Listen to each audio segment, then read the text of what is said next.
Hello ka-Unified and ka-Wealthy! So ngayon po, ipapakita po namin sa inyo isa sa mga testimonials po ng newest product po natin na which is si Gloco 8. So si Gloco 8 po is a food supplement na nakakatulong ma-regulate po ang blood sugar level sa ating katawan. Kaya maganda po ito sa mga may mga diabetes. And grabe po, 'di ba? Isa po sa nagpapatunay niyan yung partner ko po na which is he was diagnosed with type 2 diabetes since last year. And yun na nga, may mga mini-maintain siya na gamot before. But nung lumabas po ito, yung Gloco 8 natin, so tinry po namin siya. And grabe, so amazing po talaga, 'di ba? So you can see it for yourself. Watch this video. So, we're using Sinocare na which is nabili po namin ito sa Shopee Mall, Sinocare.ph. And based naman po sa reviews is legit po siya. Alright, so sa laman po ng box, of course, nandiyan po yung bag and yung tester niya, yung pin, and yung mga strips. So, for our first glucose testing, ayan, so syempre i-check muna natin yung blood sugar level niya para, 'di ba, may initial result tayo bago siya uminom ng Gloco 8. Alright, so meron po yung 10 seconds para i-read po yung blood sample. Alright, so for our first day, ayan, grabe, 'di ba? Ang taas po talaga ng sugar niya, 441 po.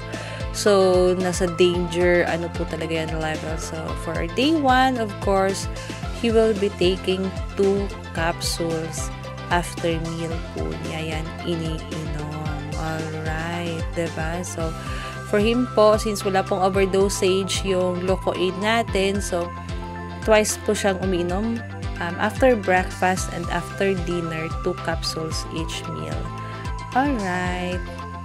So, for our second glucose testing, so, kinabukasan po, chinek po natin kung gano'n na ba kababa or kataas yung sugar level niya. So, for our second testing, ayan, check na po natin. And, wow, grabe. So, bumaba po siya ng 394, pero nasa danger zone pa rin po yan, or danger level. So, ayan, day 2 for taking the Gloco 8. And, syempre, test po natin siya for third time. Alright, so, grabe, diba? Makikita mo talaga yung difference ng sugar level niya. And, ayan, bumaba po ulit siya. 372 na po yung sugar level niya. So, syempre, maintain lang for taking the Gloco 8. Consistency is the key. Diba? So, syempre, 4th day na po ng glucose testing natin. Check natin, diba, na anong level na ba yung sugar niya. Alright, so, ayan, so 10 seconds waiting time. And, ayun, bumaba po ulit siya. So, diba, we're hoping na mas lower pa po dyan. So, from 441, 347. So, inom pa rin. Ayan. Diba? 2 capsules after breakfast and after dinner. So, 5th glucose testing na. Diba? For our day 5. Grabe. So, check natin kung ilan na ba, magkano na, ilang level na. And ayun, 296, diba?